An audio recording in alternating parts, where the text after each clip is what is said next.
Welcome back. I'm Joshola, and thanks for sticking with me so far. This is the third and last part in episode 2 of our replay analysis series. You know, every story should have a happy ending, right? Right? With that being said, this brings us to our brand new segment. I like to call it Drumroll Please. Things You Did Right. This is where we are going to take a look at what you did right. And then I encourage and commend you or something. My wife says I need to be nicer to people, blah, blah, blah. I just don't see how you'll learn anything if I don't berate and yell at you. But I'll give it my best shot. Just bear with me. This is new to all of us.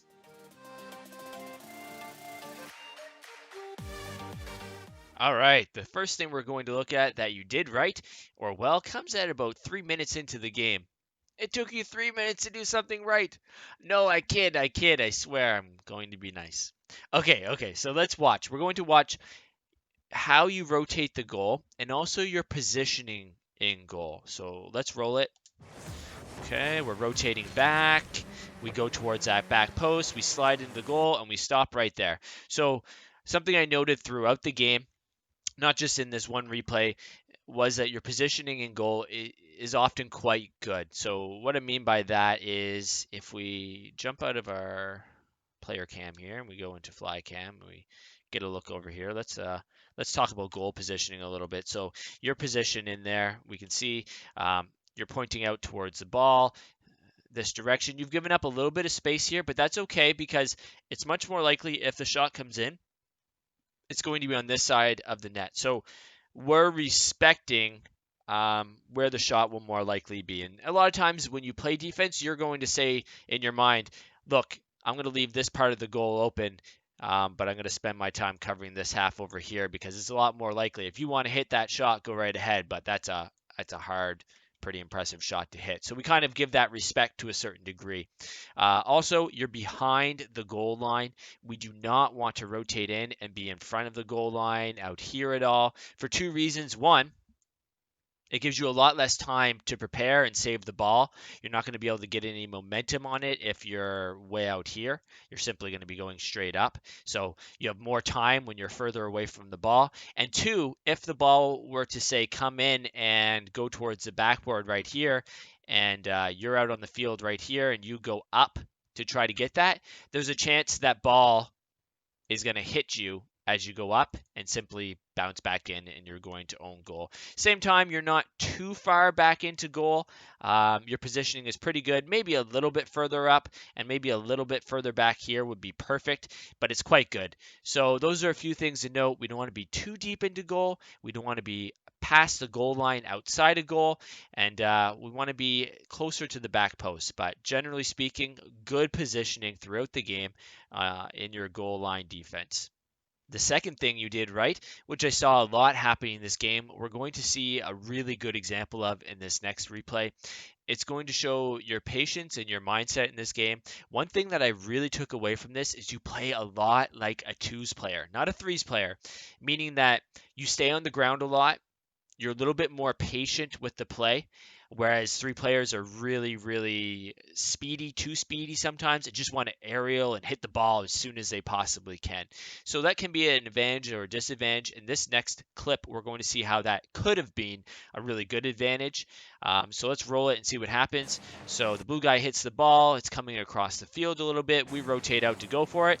And we don't just jump and go for the ball, which is really good. And I think even higher ranks, platinum, diamond, could learn from this because there's so much space. We can see on the right-hand side of the field, there is no cars there. So it makes so much sense to just wait for this ball, wait for it to come down. And that's what it looks like you were doing. But unfortunately, like we just said, your teammates don't have that patience and they just kind of go for the ball. So I really like the idea. You did this multiple times throughout the game, even on the goal that you scored, which we will probably take a look at. You did that really well. The patience helped you to control the ball. So this is a good thing to be doing. The third good clip we're going to look at may seem like a really simple play, but it's really heads up, a really smart play. I loved it when I saw it. It may not be something people take note of, but to me, it really stands out as being important. Just the awareness you showed of where people were on the field and the patience that you showed in something simple. So we're going to take a look at what that is. We're going to see how the play develops. Here, Tester is about to clear the ball out of the blue half. We're kind of putting a challenge on, or a fake challenge, so we don't overcommit, which is really good. We stop the play here. As our camera swings around, we should always be looking. We want to take note of where people are so we can see he's not really near. He's hit the ball away. It's not really heading towards goal too much. And then Corona and Pickens are way over on the other side of the field. We can't see our third teammate, so it's likely he's back in goal. So that's where everyone is. Blue, this isn't really threatening a whole lot. So if we just roll the play just a little bit more, see something else good we do as we swing around and stop, we unball cam. So we get a look back at what's going on in goal, and we can see that our teammate is there. So a lot of players, when this happens, because of where the ball is going, will just immediately go here. They're just going to rotate back to the back post of goal. But that's not the right thing to do. We know the situation. We know that there's no real pressure coming through. And so that's a really, really defensive, passive play. It's kind of the scared play just to rotate back to goal. And you can't play scared or else you'll never end up winning in the higher ranks. So a lot of players would do that, and then sadly after maybe like this guy misses, let's say, then the shot comes in and it's top shelf and that player's like, oh, I couldn't get it, I didn't have any boost. And it's like, well, if you didn't have boost, why did you come back to goal so soon? So we do the right thing. If we roll the clip here, you rotate over and you grab this boost. This is so good. It's the right thing to do. Zelda Craft, he shouldn't be coming over here. He should see that you're on this side of the field and you're the third man. He should be rotating over as a second man to support that other guy. But he does not. So this seems like a really, really simple play, but you don't know how many people would have just gone right back to goal, and that is the wrong play. So good heads up play based on the information that we had. All right. So the fourth thing that you did right in this replay is a really good one. This is where you score your only goal of the game, and it's very nice. So we're going to see how you play this patiently. You play it smartly. You don't overreact. And again, you play it like a twos player, not a threes player. So we're going to see what happens here. We can see Theory, he's going up. He's going to possibly get a challenge or a pass on that ball. So we're following it up. We're that second man. So let's see what we choose to do as that pass comes through. So we see in this situation, we roll it. The pass does come through. It pops out really nicely towards middle. We go towards the ball. We go towards it. And here's where you make the right decision. So many times, players coming in would have just tried to drill this ball immediately. But it's likely, based on the way the ball is going, that it's going to go this way, or at this rank, it's just going to be a weak shot towards goal. And we have a couple people already rotating back towards goal. Who knows? Our teammate may save it. That's a possibility. So instead, we choose to play this really slowly. We're going to slow this down, actually jump into the camera here and put it back to 50%. So what do we choose to do? We chip the ball up. This is so good. This is a high level play. This is a champ level play right here, what you're choosing to do, and slow the ball down. So we chip it up. We follow it. They have to hesitate a little bit. They don't know exactly when the shot is coming in. Maybe you're going to let this land again. They just don't know. You haven't just given away possession of the ball. So this is so good. So then we make our play. We jump. We get our tip. We beat the defense. It's just a super good heads up play by you to slow things down. Again, that twos mentality is coming out and it can serve you well, even in a threes match. In our fifth clip, we're going to take a look at a couple things that you did right in this play that I really like. I think they're really heads up smart things again. So we're going to look at your awareness of what's going on in the field, and then based on that, your ability to resist temptation and make the right decision. So we're running this at 50% because we're going to see something right away that you do that's really smart. So you just put the ball into the blue half. You're now rotating out to let your teammates come in. So we're rotating back and stop right there. So as we're rotating out, we turn off our ball cam so that we can get a look back down the field to kind of survey, gather information. That's really, really good. So it tells us that Theory is rotating across the field. So he's going to be our next challenger. He's going to go in on the ball. We have no idea where our other teammate is. He's over here somewhere, probably off in the right-hand corner there, grabbing their boost. So we're rotating out. So this is really good. This is proper so far. Really heads up to turn that ball cam off. So we'll clear that up. And then we're going to see what you do next. You continue to rotate back, and your teammate rotates in properly. And then we make the right decision. At this point, so many players at Platinum, at Diamond rank, would have continued to just rotate back and grab that back corner boost. They would go, oh, I only have 16 boost. I need that back corner boost. But that would be leaving no one to support a possible pass that's coming in from our teammate here. We know our other teammate, he's nowhere to be found. So we make the right choice here. It makes so much more sense for us to rotate back up the field. So if we roll it, we see what you choose to do. Instead of going all the way back, you do cut, you turn, and you head back upfield. Now, even more optimally, you would have turned sooner and kind of followed this circuit of play so that you could have been in this position to take a shot. So it was a little more passive than we even needed to be, but it was still so good that you didn't rotate all the way back to grab that 100 boost. It just wouldn't have made sense based on the information. So good ability to resist that boost and stay on the play. And that brings us to our coach's thoughts.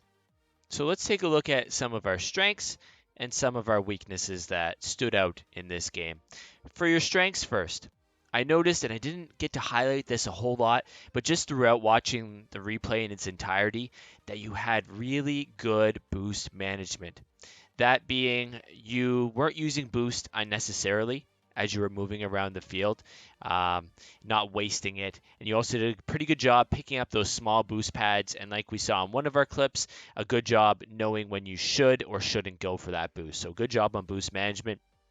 A second thing that I think is a strength is that you played like a twos player, meaning a lot of times when maybe you could have gone for an aerial, you opted to stay on the ground and gather control of the ball and play the ball patiently, which we saw resulted in one of those goals. So I think that's a good thing. I think even in threes, playing like a twos player can be smart. And our third strength, your goal positioning, I thought was good.